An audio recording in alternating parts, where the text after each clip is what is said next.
Yo Tamagon, seperti biasa bagaimana kabar kalian di minggu ini? Semoga semuanya baik-baik saja ya. Perang besar akan pecah di pulau ini dan kita semua percaya bahwa perang terakhir akan terjadi di negerinya para raksasa ini karena julukan dari negeri ini adalah Warland, di mana ini adalah negeri yang penuh dengan perang, dan bahwa konteks dari perang terakhir ini adalah ini akan menjadi perang pemicu dari pertempuran besar yang akan terjadi dalam dunia One Piece dengan melawan Im Sama sebagai pusat dari ujung tombak pemerintah saat ini. Warland atau Tanah Perang menunjukkan suatu tempat yang ditandai oleh perang atau dikenal sebagai konflik ataupun pertempuran.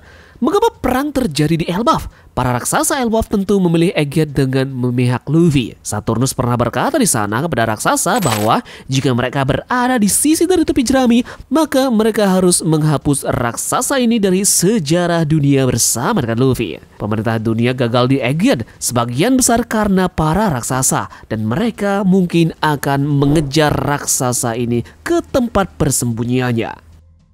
Lebih jauh lagi, Jaguar de Saul dan juga Vega Panglilit kini berada di Elbaf yang merupakan sumber informasi berbahaya. Ini pun bisa membuat pemerintah dunia menyerbu pulau tersebut. Dan sebagai hukumannya, pemerintah dunia mungkin akan memutuskan untuk menyelenggarakan kompetisi berburuan penduduk asli berikutnya di negeri Elbaf. Turnamen Elbaf setelah turnamen God Valley. Turnamen ini diadakan setiap 3 tahun dan God Valley diadakan 38 tahun yang lalu. Jadi turnamen berikutnya akan segera hadir di negeri Elbaf. Selama di God Valley, para kesatria suci pun dikirim. Selama Elbaf, para kesatria suci juga dikirim. Dragon sempat berkata bahwa pertempuran akan dimulai jika mereka memobilisasi para kesatria suci sehingga dia akan dapat pergi ke Elbaf dengan pasukannya. Shanks mengejar Kurohige dan mungkin akan kembali ke Elbaf untuk melawannya di sana. Jadi mungkin nanti akan ada beberapa kesamaan dari perang yang akan terjadi di Elbaf dengan perang yang sudah terjadi di Marineford. Contoh,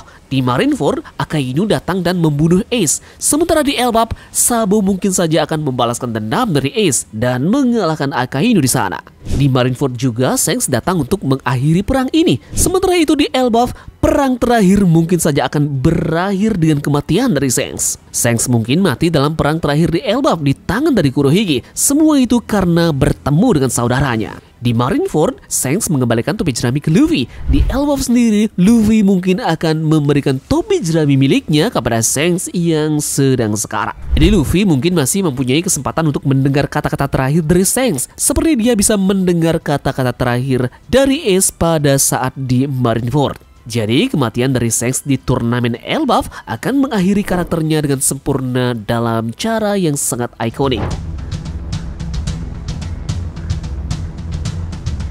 Kemudian mengenai karakter lainnya, jika Elbaf akhirnya mencerminkan Marineford, kita juga dapat mengharapkan kehadiran dari Buggy, Mihawk, Crocodile, Kobe, dan juga yang lainnya ke sana.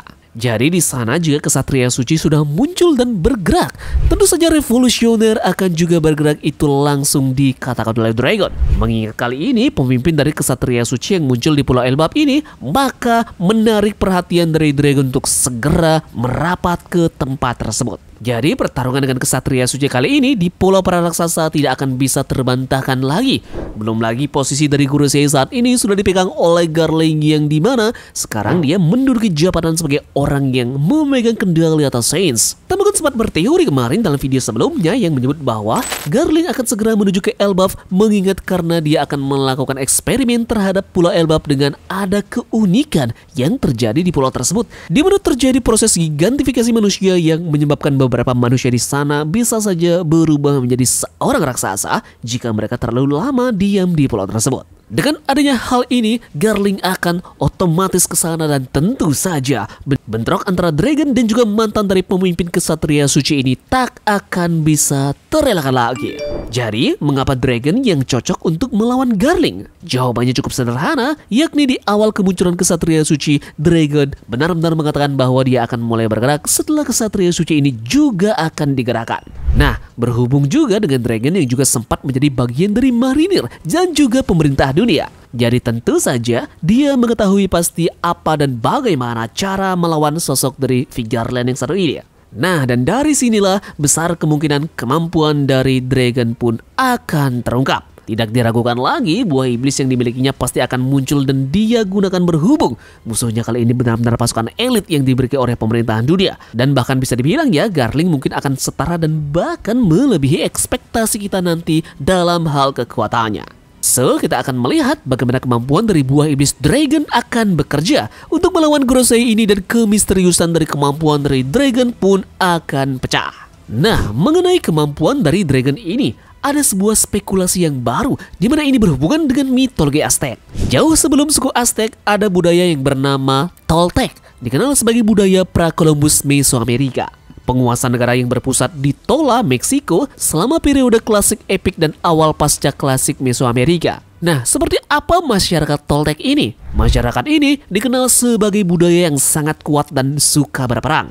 Sepanjang tahun mereka aktif dan mereka dikenal karena pertanian, patung, arsitektur, dan juga astronomi. Namun, salah satu dari banyak hal yang menarik adalah bahwa mereka memiliki banyak kepala suku dan juga dewa. Beberapa dewa mereka adalah Quetzalcoatl yakni ular berbulu, Mixcoatl yakni ular awan, dan Taklok yakni dewa hujan. Jadi 3 dewa inilah yang menjadi spekulasi terbaik yang dikeluarkan oleh Oda Sensei untuk Dragon dan kemampuannya yang akan segera terungkap saat bertemu dengan Garling nanti. Para penduduk di sini banyak sekali yang mempunyai tato di wajahnya. Nah, di sana terdapat mitos yang disebut sebagai legenda 5 matahari. Masing-masing dewa alias putra bergantian menjadi mataharinya. Nah, menariknya adalah ada satu matahari yakni matahari air bertipe Totlek yang digantikan dengan Taklok. Dia dikatakan berkuasa di timur. Nah, mungkinkah karena itulah alasan dari Dragon selalu melihat ke arah kampung halamannya? Dia selalu saja melihat ke arah timur. Ini bisa jadi karena berhubungan dengan kemampuan buah iblisnya yakni dewa hujan yakni Tlaloc. Itu juga berhubungan dengan tanda tato di wajahnya yang berbentuk X 3 kali dengan simbol berlian di tengahnya.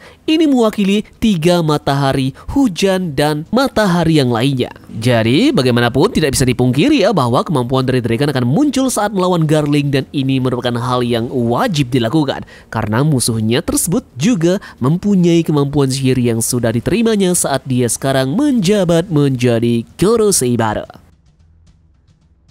Di samping itu, pertarungan selanjutnya juga akan melibatkan kembaran dari Akagami, di mana dia disinyalir dan diduga kuat adalah pria dengan bekas luka bakar yang mempunyai raut poneglyph. Dia sepertinya mencuri raut poneglyph terakhir dari Shirohige beberapa tahun yang lalu. Lebih dari 20 tahun yang lalu, kita melihat bahwa raut poneglyph terletak di hutan di Pulau Manusia Ikan. Selama bertahun-tahun kemudian setelah lompatan waktu, kita melihat bahwa raut poneglyph telah hilang dan tidak memberi kita penjelasan lebih lanjut tentang apa yang terjadi pada benda tersebut. Nah, momen ini Shirohige mengambil alih Pulau Manusia Ikan dan melindunginya dari bajak laut. Jadi, besar kemungkinan raut poneglyph itu sempat dimiliki oleh Shirohige. Nah, adapun satu momen entah bagaimana Shirohige berhadapan dengan kembaran dari Akagami ini ketika dia sedang melindungi Pulau Manusia Ikan dan poneglyphnya itu pun diambil darinya. Jadi selama pertarungan inilah Shirohige akan menerima bekas luka di dadanya, bekas luka yang terasa sakit beberapa saat setelah Shirohige melihat wajah dari Shanks. Jadi tentu siapa yang akan melawan orang ini? Sebenarnya ada 2 kemungkinan ya, yakni Luffy dan juga Shanks sendiri. Namun berhubung Shanks sekarang mengincar keberadaan dari sosok Kurohige, jadi besar kemungkinan Luffy lah yang akan menjadi lawan dari pria misterius dengan luka bakar tersebut. Jadi besar kemungkinan perang besar akan pecah di Pulau Elbap yang melibatkan Garling, Dragon, kembaran Shanks, bajak laut topi jerami, dan juga beberapa karakter raksasa yang lainnya yang akan dimunculkan Odachi dalam membantu Luffy melawan mereka. Jadi terima kasih dari kalian yang sudah menonton video ini ya. Jangan lupa like dan subscribe jika kalian suka dengan pembahasannya. Kita bertemu lagi dalam video selanjutnya. Sekian dari Tamagon dan turunkan jangkar. Mari kita berlabuh.